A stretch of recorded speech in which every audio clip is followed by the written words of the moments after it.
cuaca tidak mendukung karena hujan. Tapi siapa sangka mungkin dibalik daripada itu ada hikmah yang Allah Subhanahu wa taala berikan, ya. Ada kebaikan yang lain yang Allah Subhanahu wa taala berikan di setiap kejadian-kejadian yang Allah Subhanahu wa taala takdirkan, Bapak Ibu. Makanya izinkan pada malam hari ini, sebenarnya kami sudah diberikan tema, ya, untuk kajian pada malam hari ini, yaitu peran pemuda untuk bangsa dan negara.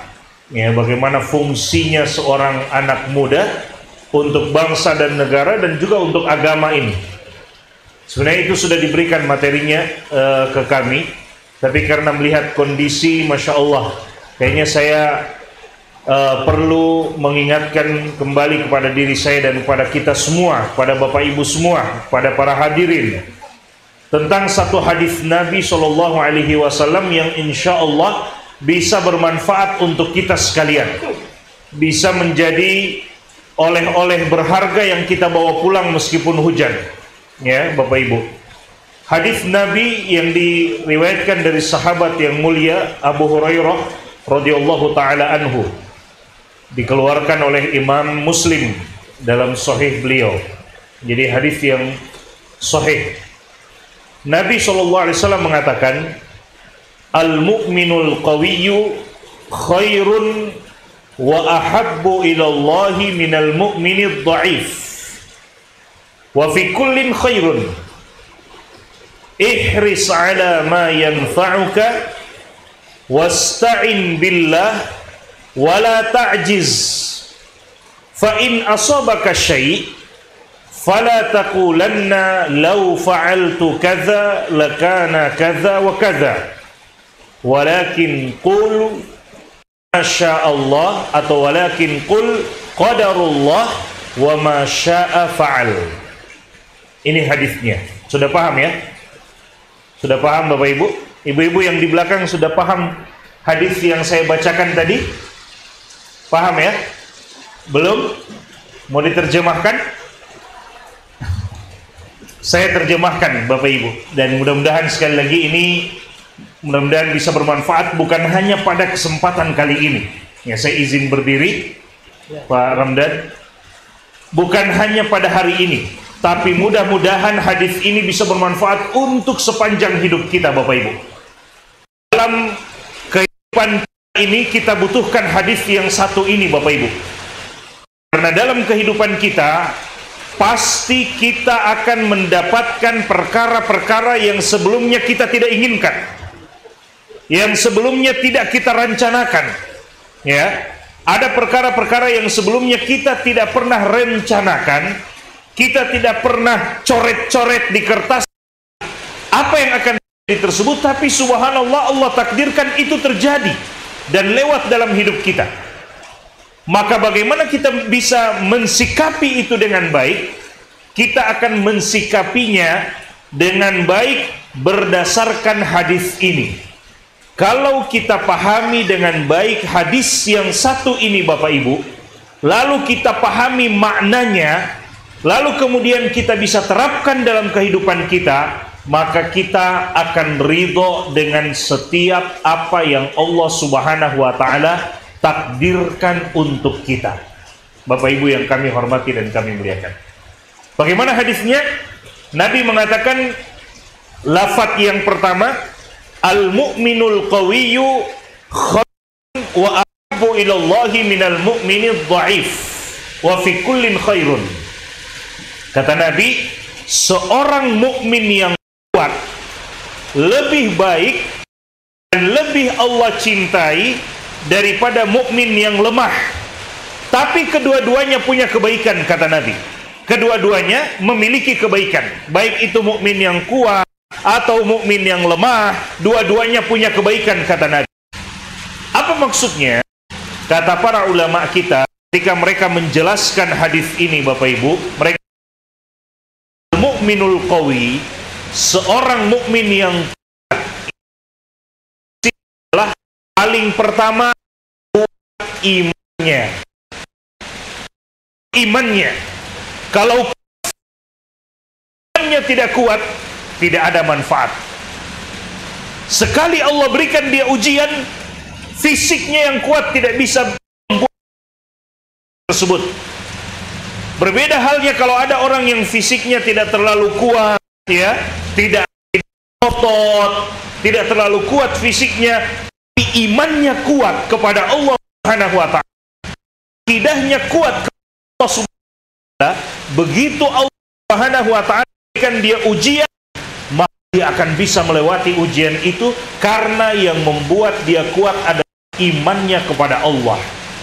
Dia tahu dengan keimanannya kepada Allah, dia sadar bahwa apa yang Allah Subhanahu wa taala berikan kepada dia berupa takdir dan ujian ini, ada sesuatu yang baik yang Allah simpan di balik dari ujian itu. Dia akan tahu dan dia akan ingat dengan firman Allah Subhanahu wa taala, "Wa 'asa an takrahu syai'an wa huwa khairul lakum." Boleh jadi kalian membenci sesuatu, tapi ternyata itu yang terbaik untuk kalian. Allah Subhanahu wa taala katakan demikian dalam Al-Qur'an. Kenapa dia bisa tahu itu? Kenapa dia bisa lewati ujian ini? Karena dia kuat imannya, Bapak Ibu. Makanya ini yang paling baik. Nabi mengatakan orang mukmin yang kuat, ya, kuat imannya, kuat akidahnya, kuat agamanya, kuat ibadahnya, dia itu lebih Allah cintai daripada mukmin yang lemah imannya, daripada mukmin yang lemah akidahnya, daripada mukmin yang lemah ibadahnya, daripada mukmin yang bolong-bolong salatnya. Kenapa? Karena mukmin yang lemah ini meskipun dia masih beriman, tapi kalau dia diberikan ujian, belum tentu dia bisa lewati. Berapa banyak Bapak Ibu orang-orang yang dikatakan mukmin beriman, tiba-tiba diberikan ujian, lalu kemudian diuji oleh Allah Subhanahu wa taala, lalu kemudian menjadi murtad karena dia tidak bisa lewati ujian yang Allah Subhanahu wa taala berikan tersebut. Karena keimanannya tidak bisa melindungi dia. Keimanannya tidak bisa membantu atas izin dari Allah Subhanahu wa taala, keimanannya tidak berfungsi atau tidak bisa menolongnya melewati ujian tersebut. Bapak Ibu yang kami hormati dan kami muliakan. Makanya Nabi bilang orang mukmin yang kuat imannya, kuat akidahnya, kuat agamanya, lebih Allah cintai daripada mukmin yang lemah. Pertanyaan besarnya Bapak Ibu, bagaimana orang mau kasih kuat orang pakai keimanan ini, Ustaz? Ya. Bagaimana orang mau kasih kuat orang pakai keimanan ini? Satu-satunya cara Bapak Ibu yang paling baik untuk memperkuat orang pakai keimanan adalah terus beribadah kepada Allah Subhanahu wa taala. Jangan pernah bosan beribadah kepada Allah. Jangan pernah bosan sholat, ya. Jangan pernah bosan baca Quran. Jangan pernah bosan. Alhamdulillah mungkin di masjid ini ada program juga bagi Bapak Ibu yang mungkin ingin memperlancar bacaan Al-Qur'annya. Di masjid ini ada program Bapak Ibu. Ada program namanya Dirosa, ya. Program belajar baca Quran untuk orang dewasa. 20 kali pertemuan paling minimal, 20 kali pertemuan sudah bisa baca Al-Qur'an. 20 kali pertemuan dibimbing oleh pengajar-pengajar yang ada di masjid ini. Kalau Bapak Ibu mau, atau ada teman, tetangga dan sebagainya, keluarga yang ingin belajar baca Quran dekat-dekat dari masjid ini, ajak ke masjid ini. Daftarkan langsung ke masjid ini. Ya, ada teman-teman yang bisa mengajar dan itu free, gratis Bapak Ibu. Itu gratis, subhanallah. Mau dapat di mana di zaman sekarang ini orang yang siap memberikan waktunya mengajarkan Al-Quran kepada kita, tidak minta biaya apa-apa. Tinggal kita mau atau tidak. Kalau mau silakan datang Bapak Ibu. Jadi bagaimana supaya keimanan ini bisa kuat, supaya kalau Allah Subhanahu wa taala berikan ujian, kita bisa lewati ujian itu. Bagaimana caranya Ustadz supaya keimanan ini bisa kuat? Keimanan itu harus dipupuk dan dikuatkan dengan ibadah kepada Allah Subhanahu wa taala. Karena orang beriman itu Bapak Ibu, imannya bertambah dan berkurang. Kata para ulama kita, yazidu bi ta'atir rahman. wa yanqusu bi ta'ati syaitan. Keimanan manusia itu bertambah kalau dia taat kepada Allah Subhanahu wa taala, dan berkurang kalau dia lebih taat kepada syaitan, kepada ajakan syaitan daripada kepada Allah Subhanahu wa taala. Allah mengajak dia untuk sholat, tiba-tiba ada bisikan-bisikan syaitan, sudah bikin apa, tidak usah. Nanti kalau Ramadan, nanti puasa baru sholat. Biar dulu, biar saja orang-orang sholat. Nanti puasa ngana baru sholat. Ada bisikan-bisikan seperti itu. Bikin apa sholat, apalagi hujan-hujan begini muka masjid. Subhanallah Bapak Ibu, orang-orang dulu di zaman Nabi, bahkan ada di antara mereka yang buta matanya, tidak bisa melihat, minta izin sama Nabi untuk sholat di rumah. Minta izin sama Nabi. Nabi katakan, hal tasma'un nida, apakah kamu mendengarkan suara panggilan azan? Iya, aku dengarkan wahai Rasulullah. Rasulullah mengatakan, idzan la ajidu laka rukhsah. Kalau begitu aku tidak dapatkan keringanan kepadamu. Padahal ini buta, tidak dapatkan keringanan kepadamu. Jawab panggilan azan itu, salat ke masjid. Beda kalau memang ketiduran karena kecapean, ya. Tapi ini lagi hujan begini, sudah jauh biar saja. Kita kan punya payung, kita kan punya jas hujan, kita punya, di zaman kita sudah berbagai macam cara yang bisa kita dapatkan untuk bisa beribadah kepada Allah SWT. Padahal ibadah itu membuat iman kita semakin meningkat, Bapak Ibu.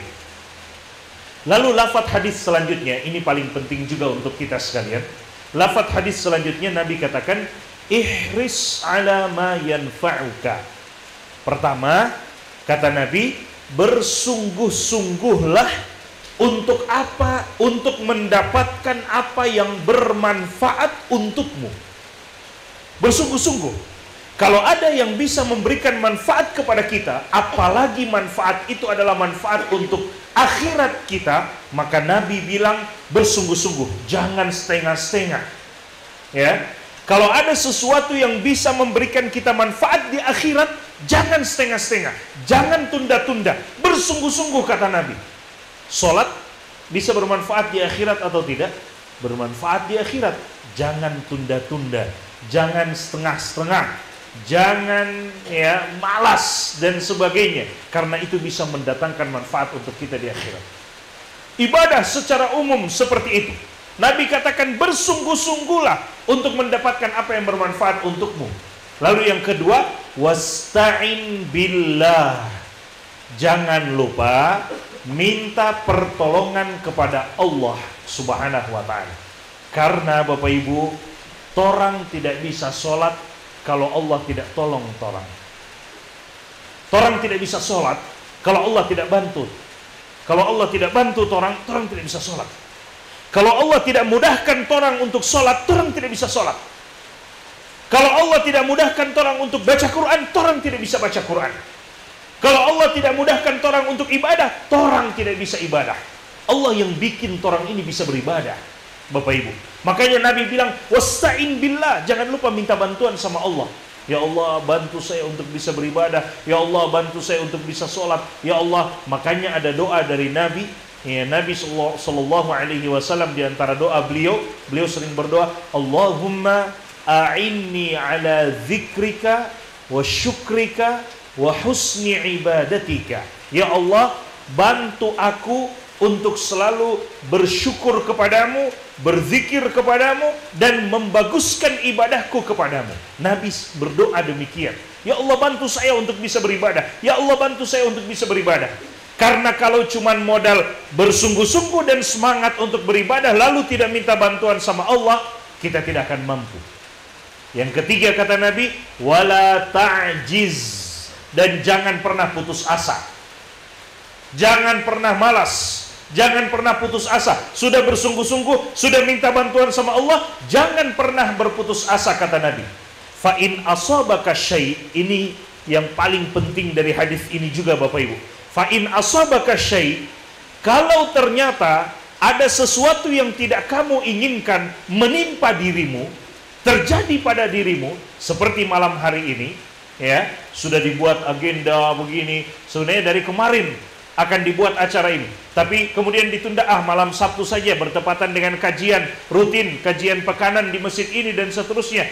Qadarullah, Allah turunkan hujan deras tadi. Sejak sebelum maghrib sampai dengan hari ini masih hujan. Ya, semoga Allah berikan keberkahan dengan hujan tersebut. Padahal tidak pernah disangka sebelumnya. Maka Nabi mengatakan, kalau ternyata engkau sudah bersungguh-sungguh, engkau sudah minta bantuan sama Allah, dan tidak pernah putus asa, sudah 3 hal ini yang dilakukan, ternyata ada sesuatu yang menimpa dirimu yang engkau tidak harapkan sebelumnya, fala taqulanna law fa'altu kadza lakana kadza wa kadza. Jangan sekali-kali mengatakan, wih, seandainya kemarin yang terang bikin, seandainya kemarin terang bikin bukan hari ini, pasti tidak hujan kemarin, seandainya. Jangan pernah mengatakan seandainya. Bapak Ibu, kalau sudah berusaha, sudah berdoa sama Allah, tidak putus asa, betul-betul sudah berusaha, ternyata hasil yang torang dapat beda dengan yang torang inginkan, jangan pernah mengatakan seandainya begini, seandainya begini. Jangan. Nabi bilang jangan bilang begitu. Ya. Kenapa? Karena fa inna law taftahu abwabasy syaitan. Karena ucapan seandainya itu akan membuka peluang untuk syaitan. Akan membuka pintu syaitan, akan membuka peluang untuk syaitan.